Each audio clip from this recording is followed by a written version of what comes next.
this was. Bullets. Bullets. So good. Yes. It's not even I a loved it. one-liner. That's a one I word. know. There are loved no it. notes on that. It's perfect. Gatsby found his weakness. Bullets. Just inspired.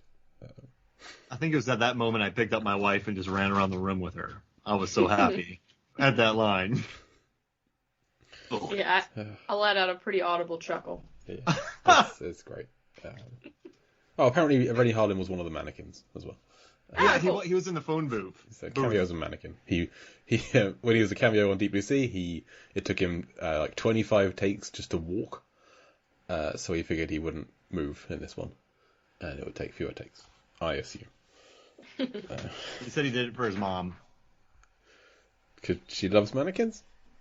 Well, no, she likes Rennie. She likes seeing him in movies. Okay, good. Yeah. Good for them. Okay. So yeah, I love this I movie. really liked this film. I'm glad I went in completely blind and knew nothing about it. I had a really good time with it. I feel bad for the people who walk into this and just hate it. Like, I would just wish people could get on the wavelength of this movie. Maybe it's a stretch for some people. I mean, I understand. Yeah, you know what? I don't understand the Rotten score, but It's like 25% on something. Yeah. Like, why? Like, this movie's so silly. You can't watch this movie like it's Seven.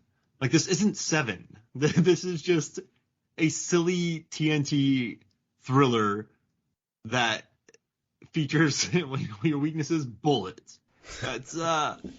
It's I don't know. It's just I don't. It's so obviously like a B picture. Like, I don't think Rennie Harlin had any bigger aspirations other than just to entertain people. Yeah, it should be compared to like the Friday the 13th franchise more than it should to Seven, I would say. It's Yeah, just like to be fair, I don't think horror is ever like happily reviewed. Maybe there's like been a turn recently, but just notoriously, like movies that are like a lot of classics or things that have been cult classics get terrible reviews. That's a great point. I mean, every Saw movie's rotten.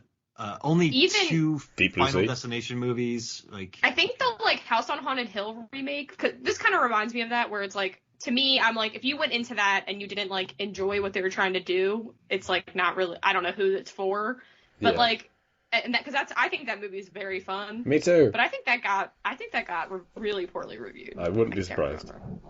Yeah. I don't know what people are looking for, because like all the Blade movies are rotten. I think every Friday the 13th movie is rotten except for one. There's 3 fresh Nightmare on Elm Street films.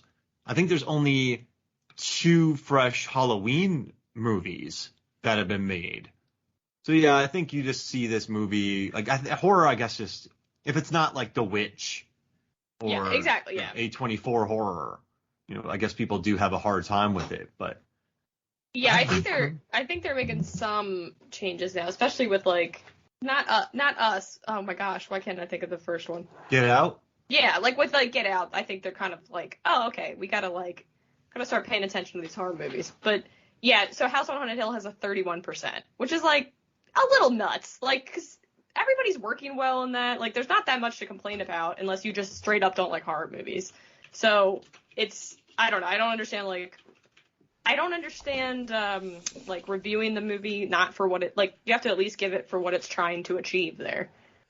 Yeah, these films are made to be entertaining and fun. And yes. I had a lot of fun with this film, and I had a lot of fun with House on Hill remake. And pretty much like the first Friday the 13th, I didn't have fun with. I didn't like that as much. I've never seen any of the sequels. But from what I've heard, some of those sequels go in fun directions, and I would probably enjoy watching those, and we'll give them a positive review. Jason Lives.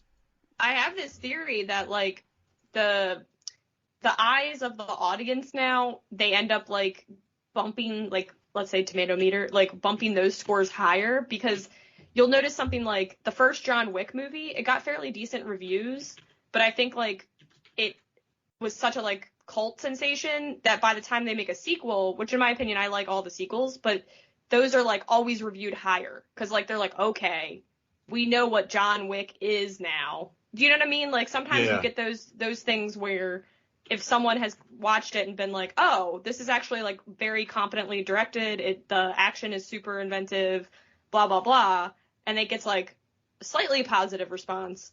But then by the time they come around, meaning like if a film like Mindhunter, I feel like either had somebody else attached to it that critics were excited about at the time, or that director had previously directed something that well, I guess they had, but I don't know. You know Bernie was on a bad run there for a little bit. Yeah, like people forgot. Yeah, exactly. Yeah. But, well, what's Deep Blue Sea's tomato meter? 59. Yeah. That's nuts. Yeah. I mean, that's what I'm saying. Like, what else would should that movie have done? Like, you know what I mean? I mean, you're like, what did they want to happen? Were they not, are you not entertained with this? But Deep Blue Sea, it was fresh at one point. It was at 60%, and it just got a couple more bad reviews, and then but how do you watch that movie and say, I hate that movie? Like, I don't it's a summer shark movie with genetically modified sharks. Like, it's not. Yeah. The worst thing that sometimes what annoys me, and I guess I'm guilty of it too, but people go watch Mindhunters and like, well, it won't win an Oscar, but it's pretty fun. I'm like, yeah, it's like, not trying to. Yeah, right. I mean, that's what frustrates me too, is like there's a lot of movies that they will positively review that are like not going to win Oscars. So what is that like? What is your logic there? It just like isn't family friendly enough, or where's the bar? And I think like sadly that is where it is. Like there's like a weird morality element to even film reviewers that I think is changing over time. But like, I'm sorry, I just went to go read. I know we're not on Deep Blue Sea anymore, but like just went to read it, and it says, Deep Blue Sea is no Jaws, but action fans seeking toothy action can certainly do and almost certainly have had worse B-movie thrills. Which is like, 9 out of 10, I like the tomato meter. But like, what is that review? The review is basically that like, you could have had a worse movie. And thinking about the legacy of Deep Blue Sea, it's like, do you want to review that? Like, do you want to rewind a little bit? Do you remember Sam Jackson's arm getting bitten off? Everyone does. It's not trying to be Jaws. Like, it's not. No, it's not the same movie. movie. Weirdest comparison. Well, there's a shark in it, so I guess we have to compare every movie that has a shark in it. It's crazy. To be fair, Rotten Tomatoes did let me write a 20th anniversary piece for Deep Blue Sea, though. That's awesome. Yeah. Oh, I like Rotten Tomatoes. I actually think I'm usually in line with the consensus, I think, unless it's like, if it's horror, I give it a slant. This film didn't win any Oscars, but it was LL Cool J was nominated for Choice Rap Artist in a Movie at the Teen Choice Awards. Hell yeah. Which he lost out to Nelly in The Longest Yard. Oh, wow.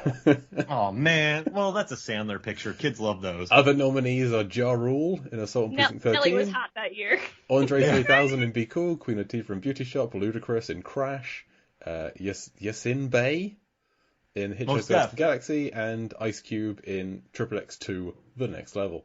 Oh, Mos Def had that one. Mos Def should have won. LL Cool J, come on. Actually, I think Ludacris is pretty good in Crash, I gotta say. Ford Fairlane. No, is he Ford Fairlane? Rennie Harlin is Ford Fairlane. No, what's his character's name in Hitchhiker's Guide to the Galaxy? Oh, Ford Prefect. Oh, Ford Prefect. Ford Fairlane is another Rennie Harlin film. Which I can't find. Ford Mustang. Because he just names himself after the car, the Ford Prefect. Yeah, it's my favorite book, not my favorite film. Okay, so because of the way I watched this film, it's recorded off the TV. I couldn't, with like ad breaks in it and stuff, I couldn't go through my usual detailed, deepest, bluest analysis in terms of the depth and the blueness. I had to just kind of estimate. And most of this film takes place above water, like on land, if you will. It's underwater in the opening segment, in the opening credits. Sarah's having a dream or a nightmare of her sister drowning, and then there's the bit with the periscope gunfight. And the boat explosion. The boat explodes with just the worst CGI boat explosion, green screen horrendousness I've ever seen. I had to rewind it because my wife was looking away from the screen at that point. I had to show her the outline around the characters as they were dragged by a mouse away from the explosion. Anyway, so those are the only bits that happen underwater. So for the most part, this is probably going to be about 1 or 2 stories above sea level, depth-wise. Probably making it the least deep. Yeah, film we've covered so far, and it wasn't particularly blue either. I estimate about 15 to 20%. I apologise, it isn't as detailed as normal, but like I say, it's on my TV. Working out time breaks and things with ad breaks in the middle would be a nightmare. And I'm a bit short for time this week, so that's the best you're going to get, I'm afraid. But so yeah, not deep, not blue, basically. Unfortunately. But one thing I have been doing is comparing this film, any similarities that it's got to Deep Blue Sea. Got a little list for this one, as you might expect, with it being a Rennie Harlan film coming immediately after Deep Blue Sea, pretty much. So LL Cool J is in this film. Hurrah! It's mainly set on a distant, remote facility surrounded by water. Whoa! There's a scene in an elevator and a scene of cooking in a kitchen. The plot revolves around some kind of a test having to be done in a short amount of time. There's a surprise death of a high-profile actor very early on, earlier than expected. There's an electrocution death sequence.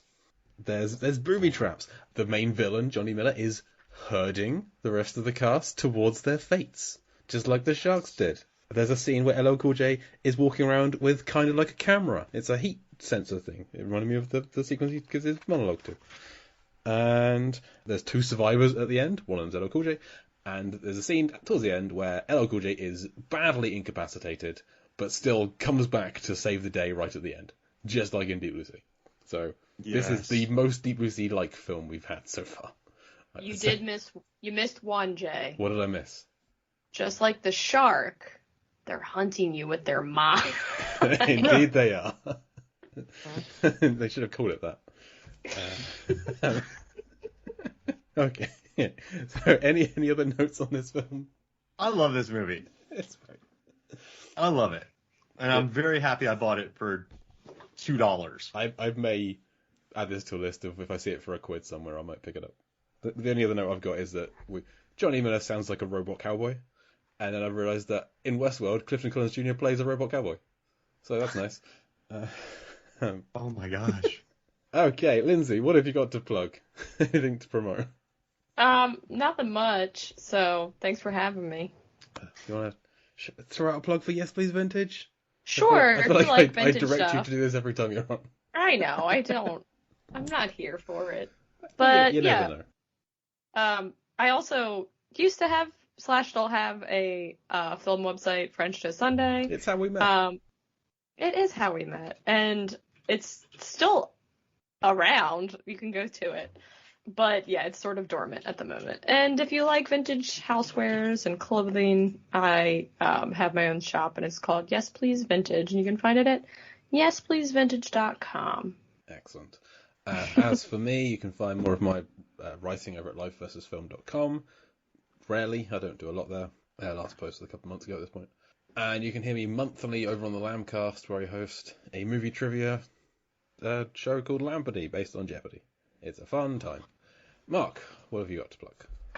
See, Movies, Films, and Flicks, Movies, Films on FLIX. You can go to the website, check out all the articles and data articles. Also the podcast, listen to that podcast. We're currently #1 in Gambia, so we're back to #1 there, which is awesome. And let's see, Rotten Tomatoes, you can go read my articles there. You can listen to Rotten Tomatoes is Wrong. I pulled the research for that. Then go to Rotten Tomatoes Versus on YouTube and watch the Deep Blue Sea video that we put up. It has about 70,000 views, Jay. And so about 70,000 people have seen the promotion for Deep Blue Sea podcast and witnessed the victory of Deep Blue Sea, which is amazing. And then head to Fandom. I do their By the Numbers posts. I do the research and stats. So if you go to Fandom, go to By the Numbers and you can watch those videos. And then Film Theory, you can watch my videos there. I got one coming out about the Quiet Place franchise, the Pirates of the Caribbean franchise, Hereditary, and Snickers Bars. So head over there on YouTube and you can listen to it, watch them. Wait a minute. Is it about how all those movies connect to Snickers bars? No, they're all 3 individual episodes. So I got I'm just messing with you. That'd be, that totally went over my head, but if I could do that, that'd be a beautiful. Well, okay. So Charlie likes chocolate and there's nuts and Snickers bars. So then that's a Hereditary Snickers. And everybody in Meetup. Hereditary is nuts. And there's a cult pulling the strings in Hereditary.